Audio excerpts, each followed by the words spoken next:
Hey guys, so what's going on? What we're gonna do right now is we're gonna talk about CrossFit Opens workout 14.1, and we're gonna go through a few strategies for this workout. Things that I'm gonna look at today are gonna be nutrition, gear, the volume that you do it based off who you are and where you are. Then we're gonna progress into warm-up strategies, the setup of your workout into strategy based off who you are as an athlete, movement efficiency, and percentage effort for the 10 minutes. What I'm gonna look to do today is just get over a few basic concepts to everybody out there watching this, just to help them with 14.1 and to getting off to a good start. This is the first workout of the Opens for this year. We all know that with the first workout comes the most pressure to do good because of how many people do the first workout. So if you're able to get a really good score on the first workout, it's gonna drastically help you in your placings for the next 5 weeks. First thing that we're gonna talk about is nutrition. One thing I like to tell all athletes with nutrition in a workout like today is to do it on an empty stomach. This is a 10-minute AMRAP. It's a burner type workout, so we're gonna be working really hard for 10 minutes at a high percentage, looking to kick it in for the last couple minutes. So to do that, you don't wanna have your gut stressed out. You don't wanna have your stomach trying to break down and digest foods, and that stress can cause a decrease in performance. So my suggestion is to take some food in, probably 3 to 4 hours before you do the workout. You want your stomach to be completely empty, and you want to have your gut completely relaxed for this workout. So taking foods that are going to be easily digestible for today's workout. Don't look to do anything new with your nutrition. Don't look to do any complex carbs that are going to take a while to break down. Again, keep it simple. Like vegetables are going to be really hard to break down, and they take a while. So keep it super simple. Good foods bring in what you're used to, stuff that's going to help your recovery. Sweet potato mash, some lighter protein, nothing really heavy and chewable. Gear. Okay, with our gear, make sure that your gear is all set up. Now, this sounds like something silly to talk about, but the last thing you want to do is get into this workout and have your jump rope fall apart, or have a bumper plate snap down the middle and have the barbell bouncing all over the place. So just do a double check of the gear that you're using. Make sure your jump rope's locked in. Make sure all the nuts and bolts are screwed in nice and tight. Make sure your bumper plates are good. Make sure there are those cracks down the middle. Nothing where if you happen to drop the barbell from overhead, all of a sudden your bumper plate's gonna snap and then the barbell is gonna be lopsided halfway on the floor. So just a quick checkpoint that some people might kind of forget about. Volume doing this workout. This is a workout that I honestly feel that some athletes can do more than once. And I do feel that unless you're gonna place really high in your sitting, you should do it more than once. Okay, you want to be able to play to your strengths. So if you're a taller person, you're not really that good at gymnastics, then you're going to want to hit this workout a few times to get the best score possible. So when a workout comes out that doesn't favor your strengths, you're going to have a good placing on this workout. So my suggestion is do the workout on Friday, Saturday active rest, hit it on Sunday. And that's for those people who have crazy schedules on Monday, where you have long work days, family, lots of stuff that kind of can get in the way or affect your performance. If you're someone that does not have a lot going on Monday, then my suggestion is to hit the workout today, do active recovery on Saturday, rest Sunday, hit the workout again on Monday. Okay, with a workout like this, feeling different pacing strategies, you will be able to pick up a few extra reps, so that can drastically help you in this workout. For those athletes that are regional athletes, athletes that are definitely going to make the Opens, you guys are going to get a really high score on this, my suggestion is just do it once. Do it today, hit it hard, and then get back into your normal training routine Saturday, rest Sunday, whatever your coach has you doing. Warm up for this workout. What I'm going to like all my athletes to do for this workout is to get in probably about 2 hours before you plan on doing the workout. And I want you to spend a good amount of time warming up, getting your shoulders nice and loose, working on that internal, external rotation, loosening up your upper back, loosening up your hips and ankles, and slowly just get your body into the rhythm. So with this, you may take a while just to hit up the rower or the Airdyne, just kind of some light movement for 20 minutes or so. From there, hit up some movement touches with the double unders and power snatches, and what you want to look to do is spike your nervous system. So get your brain working, kind of wake it up a little bit. So after you get a good warm-up, you might hit up 1 or 2 more complex stuff. Snatches, squat snatches, power snatches, 1 or 2 muscle-ups, stuff that's going to get your brain awake. From there, we want to start progressing into getting that heart rate going, getting your body prepped for the workout. So what you might look to do from here is to get on the rower or the Airdyne, hit up 15 to 20 second sprints, increasing intensity, get to a super high intense. Get it to something that's going to get your body working hard, but not tax it, something you can be fully recovered in. You might hit that 2 or 3 times with a good 2 to 3 minutes rest in between intervals. From there, you're gonna look to get your barbell and your jump rope set up. My suggestion is to do one round. Time yourself on the round at about 90% effort. We're gonna know that the top guys at a good body height can hit this workout, max effort, probably about 40, 45 seconds, right? But no one's gonna be able to maintain that the whole way through. So find out what your 85 to 90% effort is in this workout. Is it 60 seconds? Is it 70? Is it 75? Is it 80 seconds? And know that that's what you wanna try to maintain from the sound of go.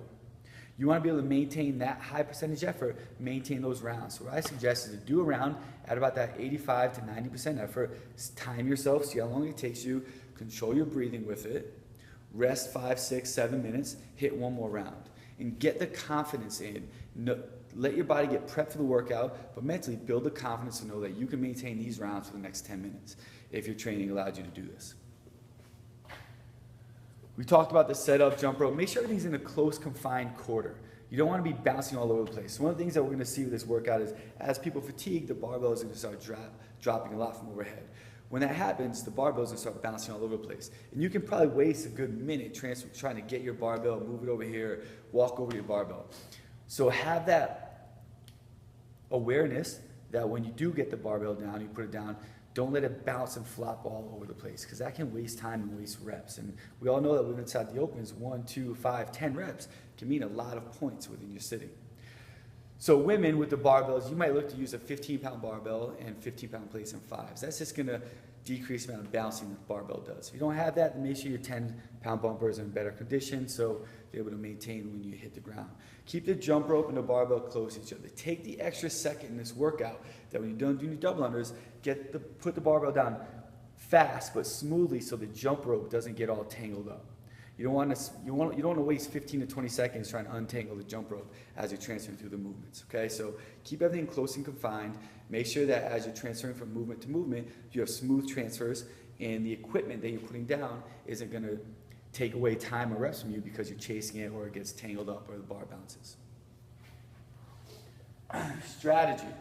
Power athlete versus endurance athlete. The biggest thing that we're going to see with power athletes is that they don't come out too hard.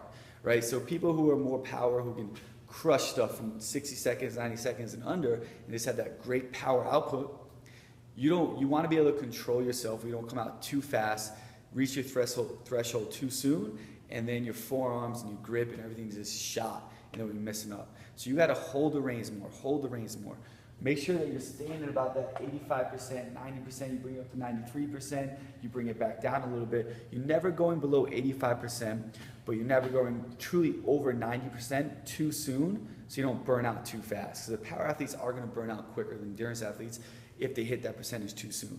So hold that 85, 90% until you get to about 2.5, 3 minutes left, and then let the reins out and just have at it. Endurance athletes, you have to make sure you don't come out too slow on this workout, too paced out, too much breathing up top, right? So you have to come out at maybe a higher percentage, but trust and allow in your aerobic ability and your aerobic capacity to maintain that for the next 10 minutes. So again, a lot of this is person specific, but for these two types of athletes, endurance athletes versus power athletes, make sure you guys come out in accordance to how your engine is built, and you don't come out either too slow or too fast or vice versa, but something that you can maintain and keep it going without burning the engine too soon. Movement efficiency. If we talk about the double unders, hopefully that your training has allowed you to hit these double unders consistently and under control where you're not wasting energy.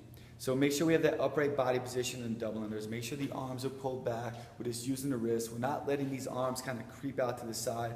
We're able to tuck these elbows in, save our shoulders, and just be efficient with the movement. Control the rotation of the rope. You want to be able to breathe. And we talk about this a lot at our training camp of different ways athletes can breathe based off their lung capacity and how they can maintain this. Whether you're more of a slow, rhythmic breather in your workout, or if you're more of a fast, hyperventilating breather in the workout, you guys should know that by now.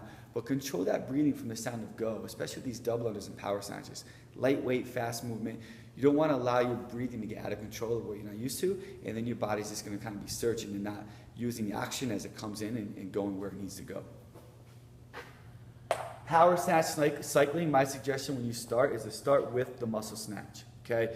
That's going to be the quickest way to do this. Then as you fatigue, then you might start focusing on bringing that barbell into the hip more, using your hips to get under it, saving that grip a little bit more. But start with the cycling motion with this movement.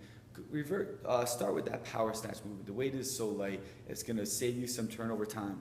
Okay, and then when you fatigue, then you start using your hips more, starting to get under it, standing up for that lockout position.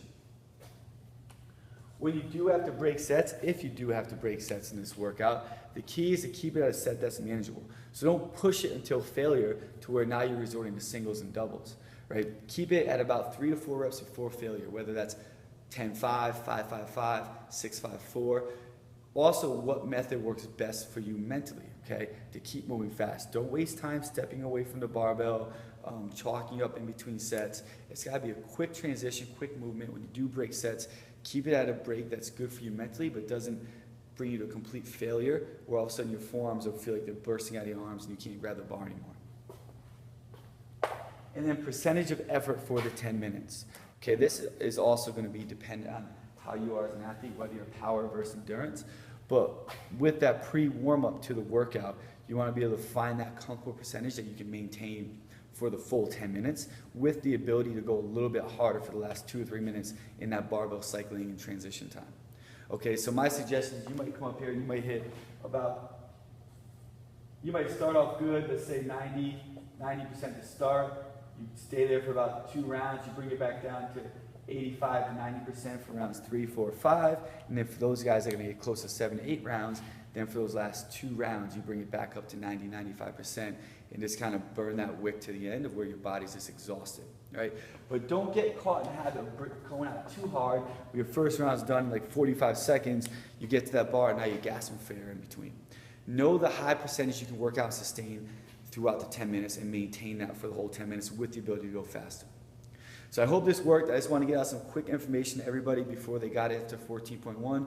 We'll look to put out some more information on this workout after a bunch of our athletes do it today and tomorrow. And best of luck to everybody in the season.